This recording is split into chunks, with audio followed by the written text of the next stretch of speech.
নমস্কার বন্ধুরা, তোমাদের সবাইকে আমার ইউটিউব চ্যানেল বাঙালির ফাইন্যান্স শেখাতে স্বাগত জানাই। লাস্ট ভিডিওতে আমরা শেয়ার বাজারের উপর একটি ওভারভিউ দিয়েছিলাম, আর শেয়ার বাজার থেকে আপনারা কী ধরনের রিটার্ন কামাতে পারেন, শেয়ার বাজারে কী কী রিস্ক রয়েছে, এই সমস্ত ব্যাপারগুলো আমি এর আগের ভিডিওতে একটু ব্রিফলি আলোচনা করেছি। যদি আপনারা সেই ভিডিওটি দেখে না থাকেন তাহলে ওপরে আই বাটনে ক্লিক করে দেখে নিতে পারেন, অথবা আমি ডিসক্রিপশন বক্সেও সেই ভিডিও লিঙ্ক দিয়ে দেবো। আর ওই ভিডিও শেষে আমি বলেছিলাম যে এর পরের ভিডিওতে আমি শেয়ার বাজার কী করে কাজ করে এই পুরো বিষয়টি ভালোভাবে উদাহরণের সঙ্গে আলোচনা করব। চলুন আর বেশি দেরি না করে শেয়ার বাজার কী করে কাজ করে তা এই ভিডিওটির মাধ্যমে শিখে নেওয়া যাক। এই পুরো ভিডিওটিতে আপনাদেরকে একটি শব্দ বারবার শুনতে হবে, সেটি হচ্ছে কোম্পানি। চলুন তাহলে কোম্পানি কি সেটা আগে একটু বুঝে নিই, আর ইন্ডিয়াতে কত ধরনের অথবা কত টাইপের কোম্পানি রয়েছে সেটাও একটু দেখে নিই। কোম্পানি বেসিক্যালি কিছুই নয়, সেটি একটি সংস্থা যেটি আপনাকে আমাদের সমাজকে কোনো একটি প্রোডাক্ট প্রোভাইড করে অথবা কোনো সার্ভিস প্রোভাইড করে। আপনি বাড়িতে বসে টিভি দেখছেন, সেই টিভিটি একটি কোম্পানি বানিয়েছে, অথবা আপনি ব্যাংকে গিয়ে ব্যাংকের সার্ভিস আপনি অ্যাভেল করছেন, তাই ব্যাংক হচ্ছে একটি সার্ভিস প্রোভাইডিং কোম্পানি, অর্থাৎ ব্যাংক আপনাকে সার্ভিস পরিষেবা দিচ্ছে। কোম্পানি কি সেটা আমরা জেনে নিলাম। চলুন এবার দেখা যাক আমাদের ইন্ডিয়াতে কত ধরনের কোম্পানি রয়েছে। আমি আপনাদের সামনে স্ক্রিনে আমাদের ইন্ডিয়াতে কত ধরনের কোম্পানি রয়েছে তার একটি লিস্ট শেয়ার করেছি। এত লম্বা লিস্ট দেখে ঘাবড়ানোর কিছু নেই। এরপর আমি কোম্পানির ওপর একটি সেপারেট ভিডিও বানাবো, যেখানে এই লিস্টে যেসব কোম্পানির কথা বলা রয়েছে সেগুলো নিয়ে বিস্তারিতভাবে আলোচনা করব। যাই হোক, কেউ যদি এখনই এই সমস্ত টাইপের কোম্পানি ব্যাপারে ডিটেলসে জানতে চাও তাহলে তোমরা দ্য কোম্পানিজ অ্যাক্ট 2013, আমি লিখে দিচ্ছি দ্য কোম্পানিজ অ্যাক্ট 2030, এটি গুগলে গিয়ে ডাউনলোড করে স্টাডি করে নিতে পারো। ওখানে সমস্ত কোম্পানির ব্যাপারে বলা আছে। আমি জাস্ট স্টক মার্কেট কিভাবে কাজ করে ওটা বোঝানোর জন্য কোম্পানি সম্পর্কে যতটুকু জানা দরকার ততটুকুই এখানে শেয়ার করলাম। এখানে আমাদের mainly 1% company, private limited company and public limited company, এই যে তিনটে টাইপের কোম্পানি, এই তিনটে টাইপের কোম্পানি নিয়ে আমরা স্টক মার্কেট কী করে কাজ করে সেটা ব্যাপারে জানবো। আর বাকি যে সমস্ত কোম্পানি রয়েছে সেটা যেরকম আমি বললাম যে এরপর আমি কোম্পানির উপর একটি সেপারেট ভিডিও বানাবো, সেখানে পুরো ডিসকাস করব ব্যাপারগুলো। চলুন তাহলে আমরা এই ভিডিওর মূল বিষয় অর্থাৎ শেয়ার বাজার কী করে কাজ করে সেটি একটি উদাহরণের মাধ্যমে বুঝে নেওয়া যাক। কিন্তু তার আগে আমি আপনাদের সবাইকে একটা রিকোয়েস্ট করব যে ভিডিওর এই পোর্শনটুকু, এই অংশটুকু প্লিজ স্কিপ করে দেখবেন না। কেন কি আপনারা যদি এই অংশটুকু স্কিপ করে দেখেন তাহলে আপনার পরের বুঝতে খুবই সমস্যা হবে। একটা কথা আপনাদের শুনতে আশ্চর্য লাগলেও এটা সত্যি যে শেয়ার কী জিনিস এটা অলরেডি আপনারা সবাই জানেন। হ্যাঁ, আপনারা সবাই জানেন, বাস্তব জীবনে এরকম আপনারা অনেকবার এই টার্মগুলো ইউজ করে থাকেন। যেমন উদাহরণস্বরূপ আমি আপনাদের বলছি, আপনি এবং আপনার বন্ধু মিলে যদি একটি রেস্টুরেন্ট ওপেন করেন পার্টনারশিপে, তাহলে সেই রেস্টুরেন্টের আপনারা দুজন হচ্ছে এক একজন শেয়ার হোল্ডার। অর্থাৎ আমি যদি শেয়ার বাজারের ভাষায় আপনাদের বোঝাতে চাই তাহলে ওই রেস্টুরেন্টের দুজন শেয়ার হোল্ডার আছে, আপনি এবং আপনার বন্ধু। তেমনিভাবে শেয়ার বাজারেও আপনি যখন কোনো কোম্পানি শেয়ার কেনেন অর্থাৎ স্টক কেনেন, তখন আপনি ওই কোম্পানির শেয়ার হোল্ডার হয়ে যান, অর্থাৎ ওই কোম্পানিতে আপনার কিছুটা মালিকানা চলে আসে। সেটা কিভাবে আসে চলুন উদাহরণটির মাধ্যমে বোঝা যাক। নিন, এটা হচ্ছে আপনি অর্থাৎ ভিউয়ার, অর্থাৎ যে ভিডিওটি দেখছে সেটা হচ্ছে আপনি। আপনার নাম আমি দিলাম এ, ঠিক আছে। এবার ধরুন আপনার কাছে আজকের ডেটে 50 লাখ টাকা আছে, ওকে। এবার আপনি একটা বিজনেস ওপেন করতে চাইছেন। এবার আপনি ভাবছেন কি বিজনেস ওপেন করবেন। আপনি ডিসাইড করলেন যে একটা আইসক্রিমের বিজনেস ওপেন করবেন, ঠিক আছে। তাহলে সেই অনুযায়ী আপনি একটা আইসক্রিমের ফ্যাক্টরি ওপেন করলেন, যে ফ্যাক্টরিটার নাম দিলাম আমি XYZ, ঠিক আছে। তো এই ক্ষেত্রে এই আইসক্রিম ফ্যাক্টরির পুরো মালিক হচ্ছে আপনি, অর্থাৎ আপনার কাছে পুরো 100% শেয়ার আছে। এখানে আর কেউ নেই, এই কোম্পানির পুরো শেয়ার হোল্ডার হচ্ছেন আপনি, ঠিক আছে। এইবার ধরুন আপনি 1-2 বছর বিজনেস চালিয়ে দেখতেন যে বিজনেসটা বেশ ভালোই চলছে, মানে বেশ ভালো প্রফিট হচ্ছে। তো আপনি প্ল্যান করলেন যে এবার বিজনেসটাকে বাড়াতে হবে, এক্সপ্যান্ড করতে হবে। বাট বিজনেস এক্সপ্যান্ড করার জন্য আমরা সবাই জানি যে ইনভেস্টমেন্টের প্রয়োজন হয়, টাকা পয়সার প্রয়োজন হয়। এবার আপনি সেটা একা ম্যানেজ করতে পারছেন না, একা জোগাড় করতে পারছেন না। তো আপনি প্ল্যান করলেন যে আপনি আপনার যে বন্ধু তাকে বলবেন যে ভাই তুই আমার কোম্পানিতে কিছু টাকা ইনভেস্ট কর, তাহলে কোম্পানির যে প্রফিট হবে সেই প্রফিটের মালিকানা প্রফিটের অংশীদারি তুইও হতে পারবি। তো সেই অনুযায়ী আপনি আপনার বন্ধুর কাছে অ্যাপ্রোচ করলেন এবং অ্যাপ্রোচ করার পর বন্ধুকে আপনি রাজি করালেন যে আপনার কোম্পানিতে টাকা ইনভেস্ট করার জন্য। এখানে আমি আপনার বন্ধুকে বোঝানোর জন্য বন্ধুর নাম আমি বি রেখেছি, ঠিক আছে, আর এটা এ হচ্ছে আপনি। তো আপনি এর আগে বিজনেসে অলরেডি 50 lakhs ইনভেস্ট করেছেন, আর বন্ধুকে বললেন যে তুইও 50 লাখ ইনভেস্ট কর, আর আপনার কথা অনুযায়ী আপনার বন্ধুও আপনার বিজনেসে 50 লাখ ইনভেস্ট করলো, ঠিক আছে। সো ইনভেস্ট করার পর আপনাদের দুজনের মিলে ইনভেস্টমেন্টের পরিমাণ হলো 1 কোটি টাকা। সো এই 1 কোটি টাকায় মানে এক্সট্রা যে 50 lakhs আপনার বন্ধু ইনভেস্ট করলো সেই টাকা দিয়ে আপনি আরেকটা ফ্যাক্টরি ওপেন করলেন, ঠিক আছে। তো আগে আপনার কাছে একটি আইসক্রিমের ফ্যাক্টরি ছিল, আজকে আপনার কাছে দুটো আইসক্রিমের ফ্যাক্টরি হয়েছে।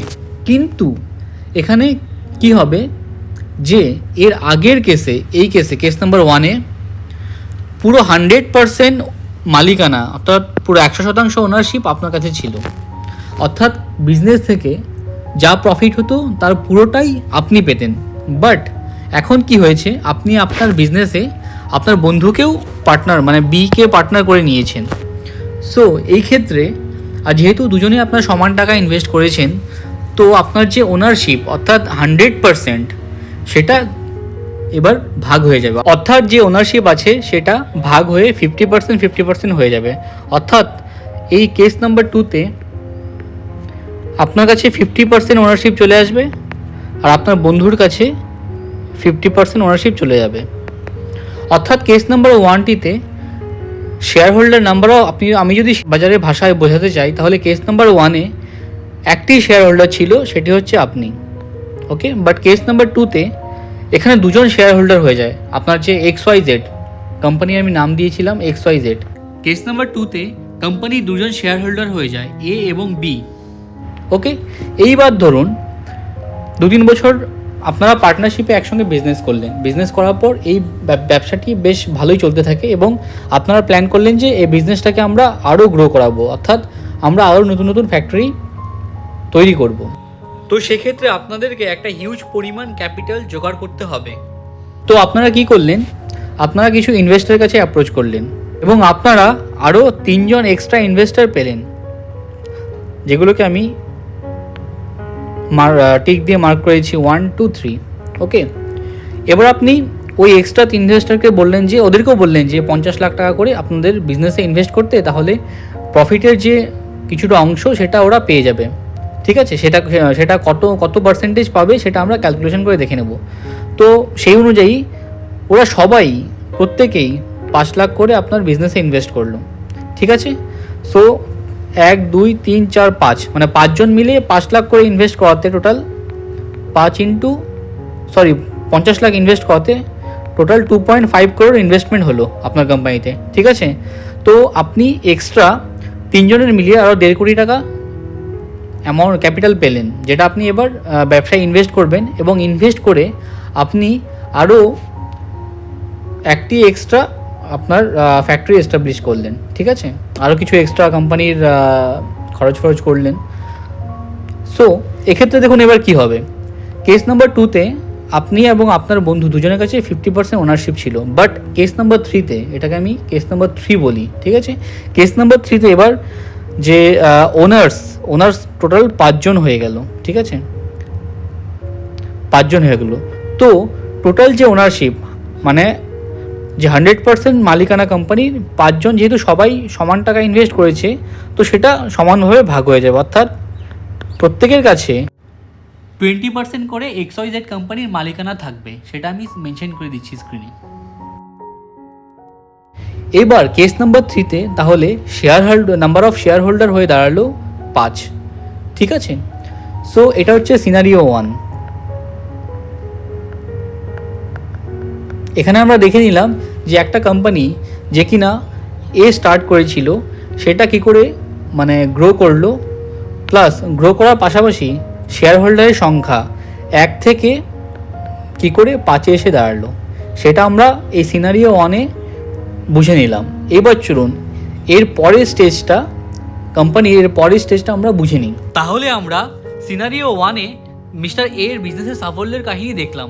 আমরা দেখলাম যে কীভাবে মিস্টার এ সফলভাবে তার আইসক্রিম কোম্পানি XYZ এর বিস্তার করেছেন, অর্থাৎ কীভাবে মিস্টার এক্স সময় মতো ইনভেস্টর জোগাড় করে একটি আইসক্রিম ফ্যাক্টরি থেকে 3টি আইসক্রিম ফ্যাক্টরি বানিয়ে ফেলেছেন।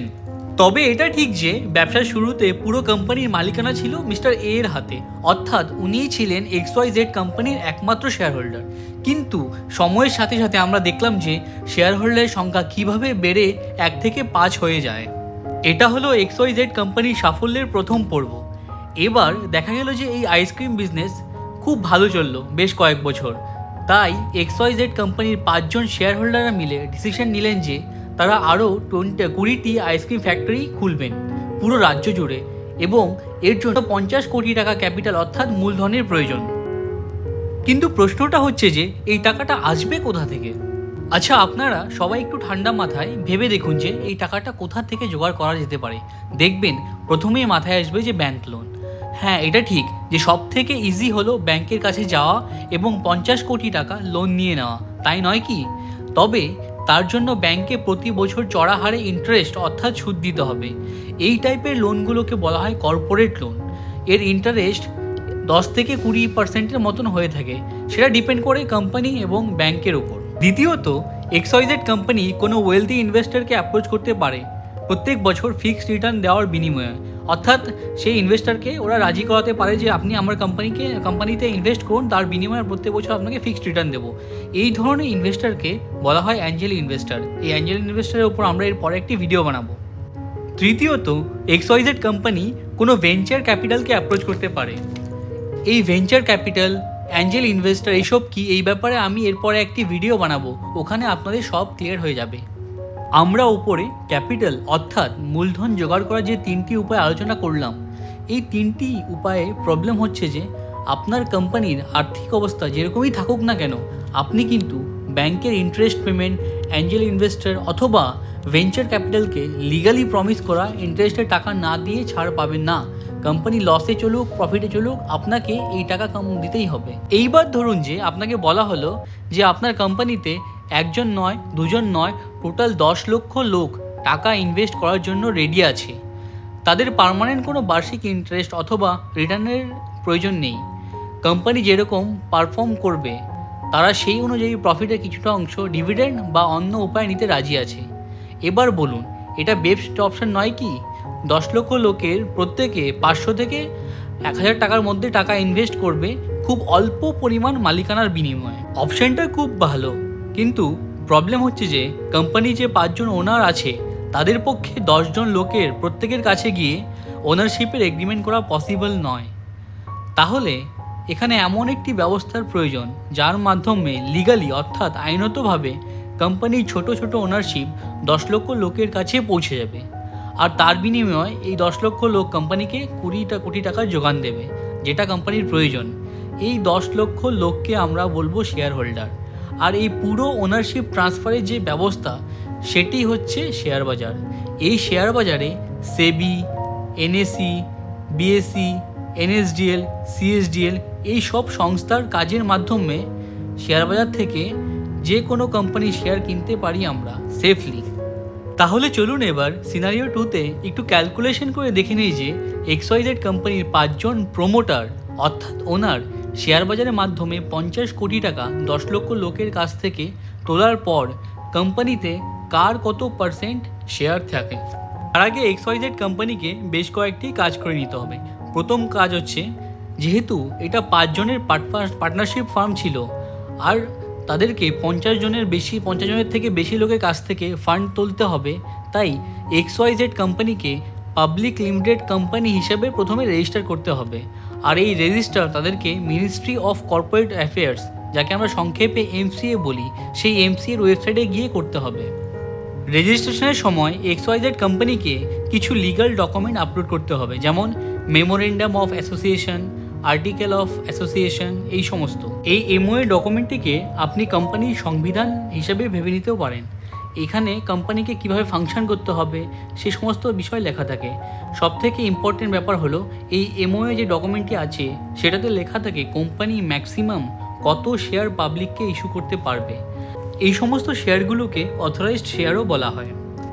এই কাজগুলো হয়ে গেলে কোম্পানি সেবির কাছে আইপিওর জন্য অ্যাপ্লাই করবে। আইপিও হলো ইনিশিয়াল পাবলিক অফারিং, যে প্রক্রিয়াটির মাধ্যমে কোম্পানি পাবলিককে শেয়ার অফার করে। আমি এরপর আইপিওর ওপর একটি ডিটেল ভিডিও বানাবো। তারপর সেবির পারমিশন পেয়ে গেলে কোম্পানি এনএসি এবং বিএসিতে আইপিও লঞ্চ করতে পারে। চলুন এবার আমরা ক্যালকুলেশনটি দেখে নিই। ভিডিওটিতে আগে যাওয়ার আগে যারা নিউ ভিউয়ার্স রয়েছেন তাদের কাছে আমার অনুরোধ যে আপনারা প্লিজ আমার ইউটিউব চ্যানেল বাঙালি ফাইন্যান্স শেখারটিকে সাবস্ক্রাইব করুন আর তার পাশে থাকা বেল আইকনটিকে ক্লিক করে রাখুন। এর আগে একটি ভিডিওতে আমি বলেছিলাম যে একটি বিশেষ উদ্দেশ্য নিয়ে ফাইন্যান্সের এই বাংলা ইউটিউব চ্যানেলটি ওপেন করা হয়েছে। এই চ্যানেলের মাধ্যমে আমি আমার বাঙালি কমিউনিটির যে সমস্ত লোকজন রয়েছে তাদের মধ্যে ফাইন্যান্সের ব্যাপারে অ্যাওয়ারনেস অর্থাৎ সচেতনতা বাড়াতে চাই। তাই প্লিজ আপনারা সবাই আমার ইউটিউব চ্যানেলটিকে সাবস্ক্রাইব করুন। তাহলে আমরা দেখলাম যে XYZ কোম্পানি টোটাল 5 জন শেয়ার হোল্ডার আছে। ধরুন আমি তাদের নাম দিয়ে দিলাম ABCD, অর্থাৎ 5 জন যে ব্যক্তি তাদের নাম আমি ABCD দিয়ে দিলাম, ঠিক আছে। এবার ধরুন XYZ কোম্পানি যখন নিজেকে মিনিস্ট্রি অফ কর্পোরেট অ্যাফেয়ার্সের ওয়েবসাইটে গিয়ে as a public limited company register করায়, তাদেরকে কিছু ইম্পর্টেন্ট ডকুমেন্ট সাবমিট করতে হয়। তার মধ্যে একটি ডকুমেন্ট হচ্ছে MOA, মেমোরেন্ডাম অফ অ্যাসোসিয়েশন। আর ওই ডকুমেন্টটিতে কোম্পানি ম্যাক্সিমাম কত শেয়ার ইস্যু করতে পারবে সেটা লেখা থাকে, যেটাকে আমরা অথরাইজড শেয়ার বলি। ধরে নিলাম XYZ কোম্পানি যখন শুরুতে নিজেকে as a public limited company হিসেবে রেজিস্টার করায়, তখন তারা বলে যে আমাদের 30 লাখ অথরাইজড শেয়ার লাগবে, ঠিক আছে। সেই অনুযায়ী ওরা যে MOA মানে কোম্পানির যে লিগাল ডকুমেন্ট MOA-তে সেটা মেনশন করে দেয় যে ওদের 30 লাখ অথরাইজ শেয়ার লাগবে, এবং প্রত্যেকটি শেয়ারের এক প্রাইস ধরা হয় 10 টাকা করে। এই 10 টাকার ইনিশিয়াল যে প্রাইস, এটাকে ফেস ভ্যালুও বলা হয়, ফেস ভ্যালু। এরপর আমরা ফেস ভ্যালুর উপর একটা ডিটেল ভিডিও বানাবো, ওকে। সো এখন জাস্ট আমরা এটা জেনে রাখলাম যে শুরুতে প্রোমোটাররা যখন কোম্পানিতে টাকা ইনভেস্ট করে, তো সেটার যে প্রত্যেকটি শেয়ার প্রাইস সেটা হচ্ছে ফেস ভ্যালু। এই ফেস ভ্যালু যেমন 10 টাকা, ফেস ভ্যালুকে নাম্বার অফ অথরাইজড শেয়ার অর্থাৎ 30 লাখ দিয়ে গুণ করার পর যে অ্যামাউন্টটা আমরা পাবো সেটা হচ্ছে অথরাইজড ক্যাপিটাল। তো এই ক্ষেত্রে অথরাইজড ক্যাপিটাল হচ্ছে 3 crore, এটা হচ্ছে অথরাইজড ক্যাপিটাল, ঠিক আছে। তো যেহেতু XYZ কোম্পানিতে প্রত্যেকের সমান সমান ভাগ রয়েছে, তাই প্রত্যেকের কাছে 20% করে কোম্পানির শেয়ার থাকবে। এবং ওরা কোম্পানি ডকুমেন্টে উল্লেখ করে দেয় যে এই যে 20% মালিকানা, এর মানে হচ্ছে 4 লাখ শেয়ার করে মালিকানা, অর্থাৎ 5 জনের প্রত্যেকের কাছে 4 লাখ করে শেয়ার আছে 20% মালিকানার বিনিময়ে। অর্থাৎ তাদের প্রত্যেকের কাছে যে 20% মালিকানা রয়েছে, তারা সেই মালিকানাটিকে 4 লাখটি ছোট ছোট অংশে বিভক্ত করে দিয়েছে। এই ছোট ছোট একটি অংশই হচ্ছে শেয়ার। সো এবার 4 লাখ শেয়ার, প্রত্যেকটি শেয়ারের প্রাইস আমরা ধরেছি কত না 20 টাকা, 10 টাকা। সো 4 লাখ শেয়ারের দাম হবে 40 লাখ টাকা, রুপিস 40 লাখ,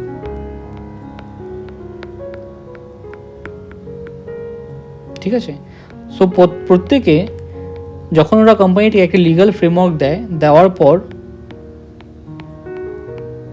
তাদের যে ইনভেস্টমেন্টের পরিমাণ হচ্ছে এটা দাঁড়ায়, ঠিক আছে, 40 লাখ করে। এটাকে বলা হয় পেইড আপ ক্যাপিটালও বলা হয়, পেইড আপ ক্যাপিটাল, ঠিক আছে। তো এটা হলো যখন কোম্পানিটিকে পুরোপুরি লিগাল ফ্রেমওয়ার্ক দিয়ে দেওয়া হয় এবং তারা কোম্পানির যে MOA ডকুমেন্ট ওখানে মেনশন করে দেয় যে ওরা ম্যাক্সিমাম 30 লাখ শেয়ার পাবলিককে ইস্যু করতে পারবে, এবং তাদের যে 20% করে কোম্পানিতে শেয়ার রয়েছে সেই 20% সমান সমান হচ্ছে 4 লাখ শেয়ার, ঠিক আছে। যেটার ভ্যালু ওরা যখন কোম্পানিকে রেজিস্টার করায় তখন হয় 40 লাখ টাকা করে। এবার আমরা দেখব যে এই যে প্রত্যেকের 20% করে শেয়ার আছে, সেটা যখন পাবলিকের কাছ থেকে ওরা 50 কোটি টাকা রেইজ করার পর তারপর সেটা কততে দাঁড়ায়। চলুন সেটা এবার দেখি। তাহলে 30 লাখ অথরাইজড শেয়ারের মধ্যে ABCDE এরা 5 জন মিলে অলরেডি 20 লাখ শেয়ার ইউজ করে ফেলেছে। অর্থাৎ তাহলে ব্যালেন্সড কত অথরাইজড শেয়ার থাকছে, 30 - 20 দ্যাট ইজ 10 লাখ। অর্থাৎ XYZ কোম্পানি আরও 10 লাখ শেয়ার ইস্যু করতে পারবে। এইবার ধরুন XYZ কোম্পানি শেয়ার বাজারে IPOর মাধ্যমে টোটাল 10 লাখ শেয়ার ইস্যু করবে, 10 লাখ শেয়ার পাবলিককে ইস্যু করবে। ওকে, সো এখানে পাবলিক শেয়ার হোল্ডার কত হয়ে গেল? 10 লাখ। আর এই 10 লাখ শেয়ারের মাধ্যমে XYZ কোম্পানি টোটাল 50 কোটি টাকা রেজ করবে, ফান্ড রেজ করবে। ঠিক আছে, তাহলে এক একটি শেয়ারের দাম কত হবে? এক একটি শেয়ারের দাম আমি এটা লিখি পার শেয়ার প্রাইস হবে কত হবে? 50 কোটি, মানে 7টা শূন্য হবে, 1 2 3 4 5 6 7 ডিভাইড বাই কত শেয়ার ইস্যু করবে ওরা? 10 লাখ শেয়ার না, তাহলে 10 তারপর 5টা শূন্য, 1 2 3 4 5 রুপিস 100। অর্থাৎ XYZ কোম্পানি যদি শেয়ার মার্কেটের মাধ্যমে 10 লাখ শেয়ার ইস্যু করে, তাহলে প্রত্যেকটি শেয়ারের দাম হবে 100 টাকা। অর্থাৎ এখানে যে 10 লাখ লোক রয়েছে তাদের প্রত্যেকে যদি একটি করে শেয়ার কেনে, তাহলে তাদেরকে 100 টাকা করে পেমেন্ট করতে হবে।